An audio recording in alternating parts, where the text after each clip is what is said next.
Gayatri college Sanchore के online class में आप सभी विद्यार्थियों का स्वागत है। बीए सेकेंड ईयर राजनीति विज्ञान में हम हमारे विचारक रूसो का अध्ययन कर रहे हैं और आज की कक्षा में रूसो के विधि, राज्य एवं सरकार तथा व्यक्तिवाद संबंधी विचारों का अध्ययन करेंगे। तो आइए शुरुआत करते हैं। सबसे पहले हम देखेंगे कि रूसो का विधि के संबंध में क्या विचार है। देखो, रूसो के सामाजिक समझौते द्वारा जिस राजनीतिक समाज का जन्म होता है उसमें विधि का शासन स्थापित होता है। हमने रूसो के सामाजिक समझौते को अच्छे ढंग से समझा है, पढ़ा है और समझौते के माध्यम से ही किसका जन्म होता है? राजनीतिक समाज का। जो राजनीतिक समाज है उसी में ही विधि का शासन स्थापित होता है। रूसो कहते हैं कि विधि का अस्तित्व राजनीतिक समाज में ही संभव है, राजनीतिक समाज में ही संभव है और वो एक समझौते के माध्यम से संपन्न हो चुका है। सामाजिक समझौते के बाद सामान्य इच्छा द्वारा संवैधानिक विधियों का निर्माण होता है। रूसो यहाँ स्पष्ट कहते हैं कि जब सामाजिक समझौता होता है, प्राकृतिक अवस्था के बाद जब सामाजिक समझौता होता है तो एक सामान्य इच्छा का जन्म होता है और सामान्य इच्छा के द्वारा ही संवैधानिक विधियों का निर्माण होता है। अब सामान्य इच्छा मतलब सबकी इच्छा, जनरल विल, सभी लोगों की इच्छा, उसी के फलस्वरूप किसका निर्माण होता है? संवैधानिक विधि तथा संवैधानिक कानून का निर्माण होता है और वो सभ्य समाज के सभी सदस्यों को स्वतंत्रता प्रदान करती है, क्योंकि हमारा जो भी समुदाय है, समाज है, उसमें सभी व्यक्तियों को, सभी सदस्यों को क्या प्रदान करती है? स्वतंत्रता। चूँकि विद्या सामान्य इच्छा का परिणाम होती है, इसलिए सबके साथ एक समान व्यवहार करती है, इसलिए यह सामान्य इच्छा का ही परिणाम है। बात समझ में आ गई? स्पष्ट हो गया? इसे आप समझ सकते हैं कि जो विधि है वो सामान्य इच्छा का ही परिणाम है। अपनी विधि धारणा में रूसो केवल संवैधानिक विधियों की कल्पना करता है। अपनी जो भी विधि अर्थात कानून के संबंध में जो भी रूसो के जो विचार हैं, ध्यान रखना, उसमें उसने केवल संवैधानिक कानूनों और संवैधानिक विधियों की ही कल्पना की है या उसका ही उल्लेख किया है। विधि निर्माता चाहे तो एक व्यक्ति भी हो सकता है या उसके व्यक्तियों का समूह भी, लेकिन वह ऐसा होना चाहिए जो सामान्य हित को ध्यान रखते हुए विधियों का निर्माण करें। अब यहाँ पर रूसो कहते हैं कि जो विधि का निर्माण है, संवैधानिक विधियाँ अर्थात समाज के द्वारा विधि का निर्माण करने की बात करते हैं, लेकिन ये कहते हैं कि विधि का जो निर्माता है वो व्यक्ति या व्यक्ति समूह हो सकता है, लेकिन उसको ध्यान ये रखना चाहिए कि वो विधि का जिस विधि का निर्माण कर रहा है वो विधि किसके हित में होनी चाहिए? संपूर्ण समाज के हित में, सामान्य हित के संदर्भ में होना चाहिए। इसलिए यहाँ पर कहते हैं कि विधि निर्माता के लिए जनता की सहमति बेहद आवश्यक है। बिना जनता की सहमति बिल्कुल विधि नहीं बनाई जा सकती, क्योंकि आपको मैंने पहले ही बताया जो रूसो हैं वो प्रत्यक्ष लोकतंत्र के लोकप्रिय प्रभुसत्ता के प्रतिपादक हैं। इसलिए संपूर्ण जनता में अपनी शक्ति को सर्वोच्च मानते हुए कहते हैं कि सामान्य इच्छा के द्वारा ही किसी विधि का निर्माण किया जा सकता है। तो ये थे इनके संक्षेप में छोटा एक नोट के रूप में रूसो की विधि संबंधी विचार। अब देखते हैं राज्य एवं सरकार के संबंध में वो क्या कहते हैं। देखो, राज्य सामाजिक समझौते द्वारा उत्पन्न उस राजनीतिक व्यवस्था का नाम है जिसमें संप्रभुता का निवास होता है। बात समझ में आई? राज्य पहले नहीं है, व्यक्ति हैं, लोग हैं, सब कुछ हैं, लेकिन राज्य नहीं है। इसलिए राज्य है वो कब पैदा होता है? एक सामाजिक समझौते के द्वारा, एक सामाजिक समझौते के द्वारा ही उत्पन्न एक राजनीतिक व्यवस्था का नाम क्या है? राज्य। और उस राज्य में ही किसका निवास होता है? संप्रभुता अर्थात सर्वोच्च शक्ति का निवास वहाँ होता है तथा सामान्य इच्छा द्वारा उसकी अभिव्यक्ति होती है। किसकी? राज्य की। किसके द्वारा? सामान्य इच्छा के द्वारा अभिव्यक्ति होती है। ठीक है, तो आप समझ गए कि राज्य है वो सामाजिक समझौते द्वारा उत्पन्न उस राजनीतिक व्यवस्था का नाम है जिसमें संप्रभुता का निवास होता है और ये संप्रभुता जो है वो सामान्य इच्छा द्वारा ही उसकी अभिव्यक्ति की जाती है, होती है। अब देखो, जो सरकार है, राज्य के संबंध में तो हमने ये समझा, लेकिन जो सरकार है सरकार जनता द्वारा चुने हुए उन थोड़े से व्यक्तियों का समूह होती है जो सामान्य इच्छा के निर्देशों को कार्य रूप में परिणत करने का काम करती है। सरकार में सभी व्यक्ति शामिल नहीं होंगे, बल्कि जनता के द्वारा चुने हुए थोड़े से व्यक्तियों का एक समूह होती है, थोड़े से व्यक्तियों का एक ग्रुप होता है, एक समूह होता है। वो क्या करते हैं, वो सामान्य इच्छा के द्वारा जो भी निर्देश है उनको कार्य रूप में परिणत करने को वास्तविक रूप से लागू करने का काम करते हैं। अब बात आई समझ में? तो सरकार की सृष्टि वो समझौते के द्वारा नहीं, बल्कि संप्रभु जनता के आदेशों का परिणाम होती है। समझौते के द्वारा राज्य का निर्माण होता है, लेकिन सरकार का निर्माण नहीं होता है। सरकार तो संप्रभु जो जनता है, सर्वोच्च शक्ति संपन्न जनता है, वो जनता के आदेशों का ही परिणाम होती है। क्या? सरकार। इस दृष्टि से जो सरकार है वो राज्य की अभिकर्ता मात्र होती है और कुछ नहीं। स्पष्ट हो गया? ये थे इनके सरकार के संबंध में विचार। ठीक है, ये बात हमें स्पष्ट करनी है कि राज्य सदैव लोकतंत्रात्मक होता है। राज्य है वो सदैव लोकतंत्रात्मक होते हैं। सरकारों में भेद हो सकता है, सरकार में किसी भी रूप में भेद हो सकता है, स्वयंप्रभावी है। सरकार की बागडोर एक व्यक्ति के हाथ में भी हो सकती है। अगर एक व्यक्ति के हाथ में होती तो उसे राजतंत्र, कुछ व्यक्तियों के हाथ में होती उसे कुलीन तंत्र, और समस्त जनता या बहुमत के हाथ में है तो उसे लोकतंत्र कहते हैं। इनके अतिरिक्त उसे शासन का या शासन के मिश्रित रूप का भी उल्लेख करते हैं। तो इस प्रकार से अलग अलग शासन प्रणाली के रूप में भी जिस प्रकार से सरकार के प्रमुख होता है उसी प्रकार से इनका वर्गीकरण करते हैं। साधारणतः रूसो प्रत्यक्ष प्रजातंत्र को सर्वोत्तम मानता है, क्योंकि इसमें समस्त जनता प्रत्यक्ष रूप से संप्रभुता का उपयोग करती है। इसलिए आपको पूछा जाए प्रश्न कि रूसो है वो किसका पक्षधर है, तो वो सबसे सर्वोत्तम व्यवस्था किसको मानता है? प्रत्यक्ष प्रजातंत्र को। प्रत्यक्ष प्रजातंत्र को सबसे ज़्यादा महत्व देते हैं, क्योंकि इनका मानना है कि इसमें समस्त जनता है वो एकदम डायरेक्ट यानी प्रत्यक्ष रूप में संप्रभुता का उपयोग करते हैं। ठीक है, ये था इनका राज्य एवं सरकार के संबंध में विचार। अब ये समझते हैं कि क्या रूसो व्यक्तिवाद, ये व्यक्ति के बारे में अपनी क्या राय रखते हैं। तो देखिए, रूसो के द्वारा राज्य की उत्पत्ति के संबंध में सामाजिक समझौते का प्रतिपादन भी व्यक्तिवाद के समर्थन है। अब आप सोचो, रूसो कहते हैं कि जो प्राकृतिक अवस्था है, मनुष्य खुला जंगली जीवन यापन कर रहा है, किसी भी प्रकार का स्वार्थ, हिंसा ऐसा कुछ भी नहीं है। एक उत्कृष्ट जंगली, एक आदर्श बर्बर की भांति व्यक्ति अपना जीवन जी रहा है। ना अपना है, ना पराया है, ना तेरा है, ना मेरा है, कुछ भी नहीं है। भूख लगी, खड़ा हो गया, फल फूल कंदमूल जो भी मिला खा लिया, सो गया। ना उसका परिवार है, ना उसका कोई भी संपत्ति, कुछ भी नहीं। लेकिन धीरे धीरे धीरे मानव सृष्टि, मानव की जनता जनसंख्या में वृद्धि होती है, कुछ आविष्कार होते हैं, तो तेरे मेरे मेरे तेरे की भावना पैदा होती है। जब ये भावना होते होते होते तो मनुष्य के अंदर क्या होता है, एक संपत्ति रूपी सर्प का जन्म होता है। वो उस संपत्ति को प्राप्त करना चाहता है, लेकिन स्थिति ये होती है कि धीरे धीरे जब मनुष्य के अंदर इतनी लालच और स्वार्थ बढ़ जाता है कि आपस में ही मनुष्य में संघर्ष की स्थिति पैदा हो जाती है।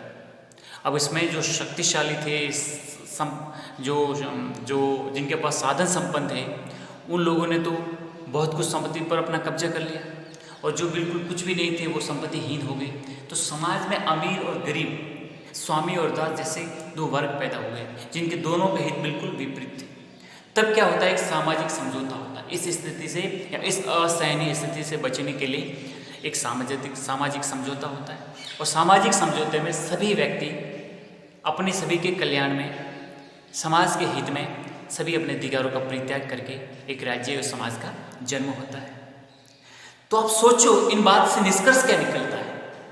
इस बात से निष्कर्ष यही निकलता है कि बात आखिर किसकी हो रही है? व्यक्ति की है ना।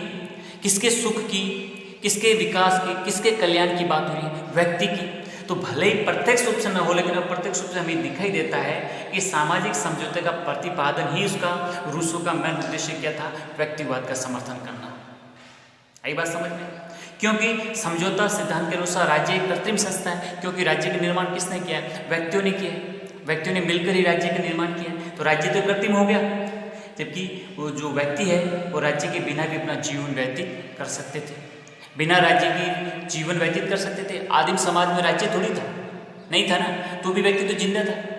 तो व्यक्ति के लिए ही राज्य का निर्माण हुआ, इसलिए कह सकते हैं कि इनके विचारों से हमें भी व्यक्ति पर ज़्यादा बल देने के हिसाब से एक प्रकार से व्यक्तिवाद की झलक हमें या व्यक्तिवाद का समर्थन दिखाई देता है। ठीक है, तो ये अपन समझ सकते हैं कि रूसो का समझौता, सामाजिक समझौता ही व्यक्तिवाद का एक प्रकार से पक्ष है या समर्थन है। ठीक है, ये था इनके व्यक्तिवाद के संबंध में। अब एक प्रश्न ये भी उठता है, क्या रूसो के चिंतन में समाजवाद भी दिखाई देता है? रूसो के चिंतन में समाजवाद भी दिखाई देता है। सोचो आप, समाजवादी विचारधारा में व्यक्ति के संपत्ति और अर्थ के केंद्रीकरण की विरोधी है। अब देखो, जो समाजवादी विचारधारा है वो ये यकीन करती है, जो विश्वास करती है कि व्यक्ति की जो संपत्ति है अर्थात अर्थ यानी आर्थिक संसाधनों का केंद्रीकरण है, उसका जबरदस्त विरोध करती है। करती नहीं करती है? समाज में अधिक संपत्ति होगी तो समाज में असमानता स्थापित होगी, अमीर और गरीब जैसी खाई पैदा होगी, और ज़्यादा आर्थिक संसाधनों का केंद्रीकरण की भी ये समाजवादी विचारधारा है वो विरोधी है। समाजवादी विचारधारा चाहती है कि समाज में सभी लोगों की अपनी मूलभूत आवश्यकता पूर्ति हो और समाज में ये अमीरी और गरीबी की खाई कम से कम हो। ज़्यादा व्यक्तियों के पास संपत्ति भी नहीं होनी चाहिए और बिल्कुल गरीब भी नहीं होनी चाहिए, इसको लेकर चलती है। ठीक है, अब ये मानती है कि अगर ज़्यादा संपत्ति होगी या संपत्ति का अधिक केंद्रीकरण होगा तो ये व्यक्ति के द्वारा व्यक्ति के शोषण का प्रतीक है या नहीं? व्यक्ति के द्वारा व्यक्ति के शोषण का प्रतीक है, ऐसा समाजवादी विचारधारा मानती है। अब देखो, रूसो की जो विचारधारा वो भी यही है। रूसो भी यही कहते हैं ना कि प्राकृतिक अवस्था आदर्श अवस्था थी, लेकिन जैसे निजी संपत्ति के सर्प का उदय हुआ, प्राकृतिक अवस्था के समाज, शोक, शांति, चैन सब समाप्त हो गया। हुआ कि नहीं? अगर कल्पना करो, संपत्ति का भाव मन में नहीं आता तो क्या संभव है कि मनुष्य एक दूसरे के प्रति नफरत, स्वार्थ के आधार पर इस प्रकार अशांति का कारण बनता? नहीं ना। लेकिन जब संपत्ति का उदय हुआ, ये मेरी संपत्ति, मैं ज़्यादा रख लूँ तो मेरे बच्चों को, मेरे आने वाली संतान पीढ़ियों को कहीं जाना नहीं पड़ेगा, बहुत ज़्यादा उनके पास संसाधन होंगे। तो इस प्रकार का जब ये संपत्ति का मोह पैदा हुआ तो सुख, शांति, चैन सब काफुर हो गया व्यक्ति के जीवन से।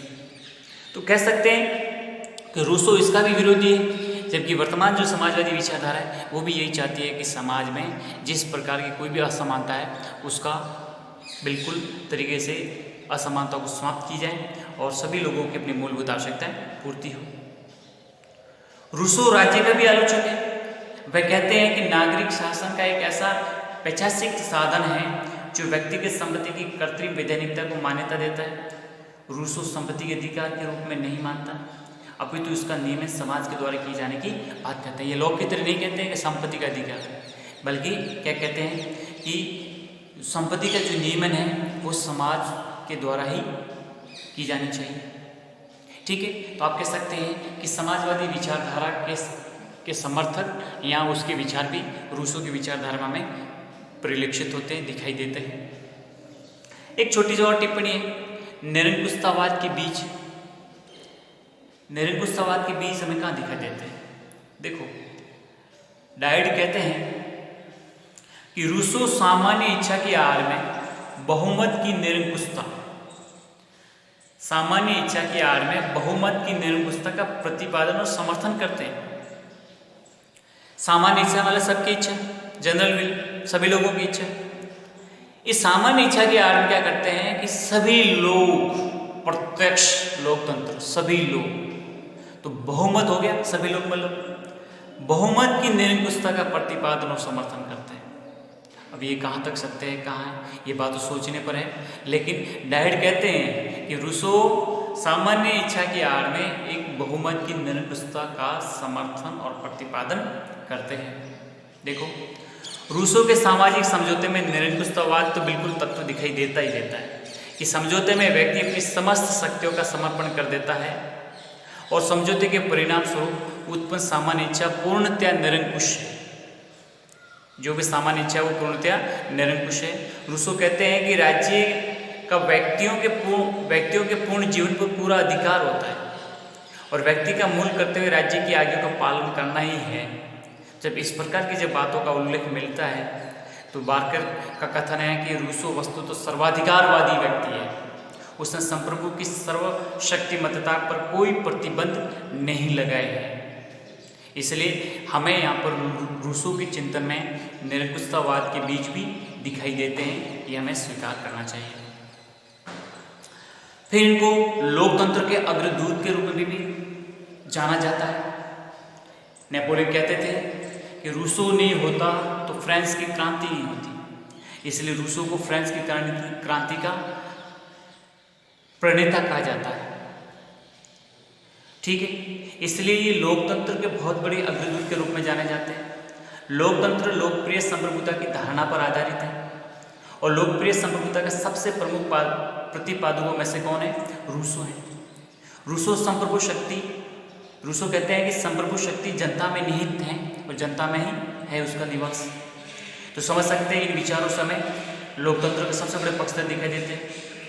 रूसो लोक हितकारी राज्य के सिद्धांत का भी समर्थन करते हैं। रूसो राज्य को एक सामान्य इच्छा की अनुभूति कहते हैं। विधि का जो विधि है वो जनता की आवाज़ के रूप में स्वीकार करते हैं। इसलिए कह सकते हैं कि रूसो लोकतंत्र के अग्रदूत हैं। स्पष्ट हो? तो ये रूसो के छोटे छोटे कुछ नोट थे जो हमने देखे। अब हम रूसो के विचारों की आलोचना देखते हैं कि किस प्रकार से रूसो के विचारों की आलोचना की जाती है। वाल्टर कहते थे कि सोशल कॉन्ट्रैक्ट को पढ़कर उसे हाथों और पैरों के बल चलने की इच्छा होती है, क्योंकि ये इस प्रकार से लिखी हुई है। जूलियस लेविटर कहते हैं कि यह पुस्तक भयावह, अपमानपूर्ण, साधारण तथा ख्यातिहीन है और इसमें असंगतियों की भरमार है। तो इस प्रकार की आलोचना हुई तो क्यों हुई है, एक एक देखते हैं। सबसे पहला है कि विचारधारा अत्यधिक अस्पष्ट और जटिल है। रूसो की विचारधारा अत्यधिक अस्पष्ट और जटिल है। क्यों? देखो, रूसो की विचारधारा में अनेक जगहों पर विरोधाभास पाया जाता है। वो स्वयं कहता है कि जो सामाजिक अनुबंध को पूरा समझ ले तो वह मुझसे भी अधिक बुद्धिमान है। कहने मतलब सामाजिक समझौते को अगर पूरा समझ ले तो वो मुझसे भी अधिक बुद्धिमान है। पहले वह व्यक्ति की स्वतंत्रता की वकालत करता है और बाद में उसे सामान्य इच्छा की दास्तां में छोड़ देता है। पहले तो व्यक्ति की स्वतंत्रता की बात करता है, बाद में सामान्य इच्छा की दास्तां में छोड़ देता है। एक और वह संपत्ति को आधुनिक सभ्यता का अभिशाप बताता है, तो वह दूसरी तो मानव जाति की प्रगति इसके बिना हो ही नहीं सकती कहता है। अब देखो, एक ही बात को उलट फेर कर करते हैं, पहले कुछ कहते हैं बाद में कुछ कहते हैं। विरोधाभास हमें दिखाई देता है। वह आदर्श और वास्तविकता के मध्य चक्कर काटता रहता है, इसलिए उनकी विचारधारा अत्यधिक अस्पष्ट और जटिल है। दूसरा, उन्होंने बताया कि मानव स्वभाव और मानवीय इतिहास की धारणा तर्क विरुद्ध है। कुक क्या कहते हैं कि प्राकृतिक अवस्था में विचरण करने वाले जंगली व्यक्तियों के जो चित्र अंकित किया है वह उसकी कल्पना की उपज है और कुछ नहीं है। इसलिए कहते हैं कि वह मानव जाति के अतीत के आदर्श को आदर्श व्यवस्था कहता है, मानव समाज को प्रकृति को लौटने का आह्वान करता है। उसके इस विचार को स्वीकार नहीं किया जा सकता है कि मानव समाज का पतन हो रहा है।